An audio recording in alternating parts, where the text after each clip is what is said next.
Okay, we have Cassandra's image here, and these are two images of her sister, if I'm remembering right. And here you're at ISO 400, 24 millimeters, f5 at 1/8 of a second. 1/8 of a second is really slow shutter speed to have everyone still when you have a little girl here, but everything's nice and sharp. There might be a little bit of movement here with her hand, but their faces are both sharp, so you did a good job with that. Now, it looks like there's really beautiful window light coming into this image, but it's on the back side of your sister.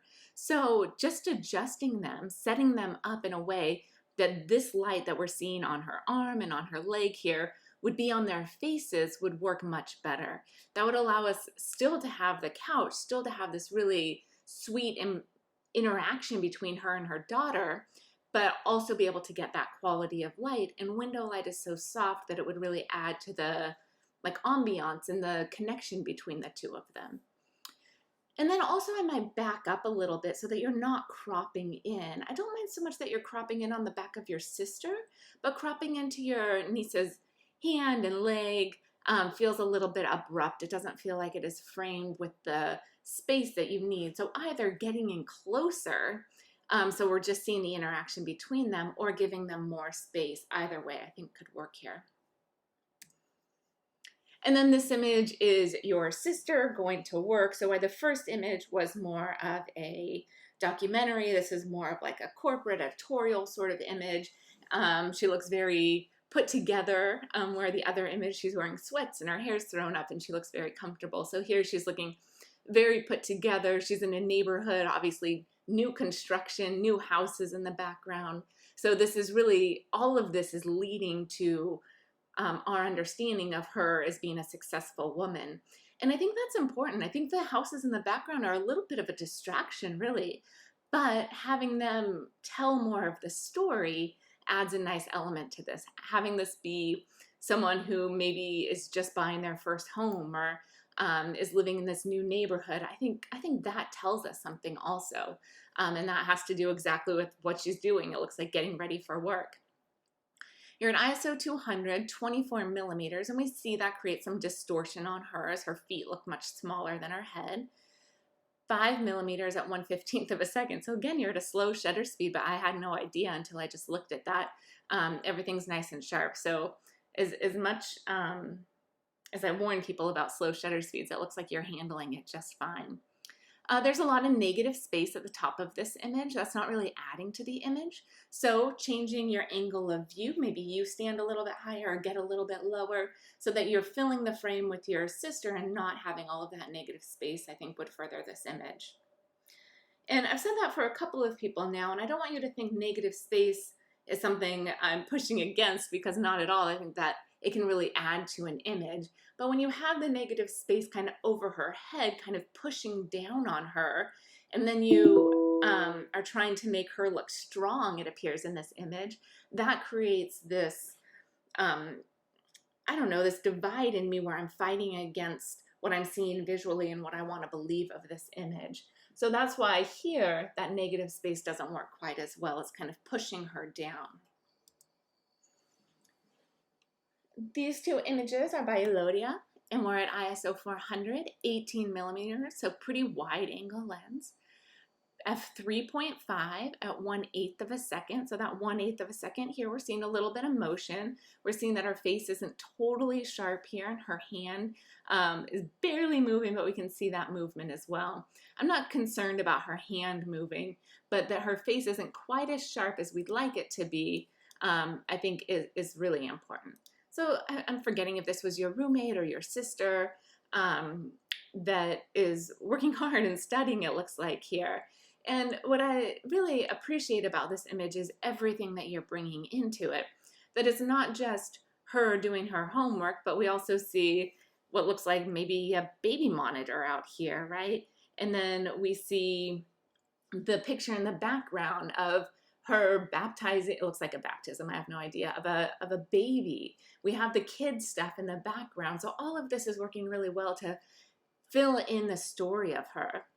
The light on her looks like there's just, you know, ambient light from the lights that are there, and then we're getting the light from the screen on her face, which is creating that weird color cast for us. Now, that color cast could work really well to tell the story. And I think photographing this later in the evening when there's not as much light, or this is shot at, it says it almost 10 o'clock at night. So turning off some of the lights so that is our main light source, I think would add to the story. And instead of that light being something that throws the color off on her face, it would be telling the story of the situation. And then it looks like these got a little bit out of order here. So we'll move to your other image where you have, I think, I want to say it's your sister, again here with her daughter. You're in ISO 400, 48 millimeters. So that 48 millimeters works better than the really wide angle lens that you had before. F36, a lot of depth of field at 1/200th of a second. So an adjustment I would make here is to not have as much depth of field. I think you could probably shoot this at like f5.6 and they would both still be in focus.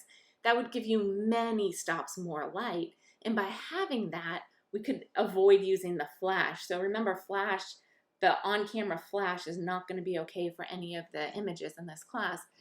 And the reason that is because it really flattens out our subject. It takes away all of the dimension of having light come from the side and create shape and volume to someone. It really just flattens them out. So that's why we want to avoid using on-camera flash.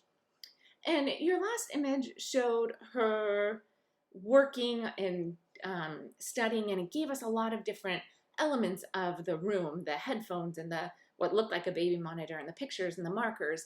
And here you're just really close showing their relationship.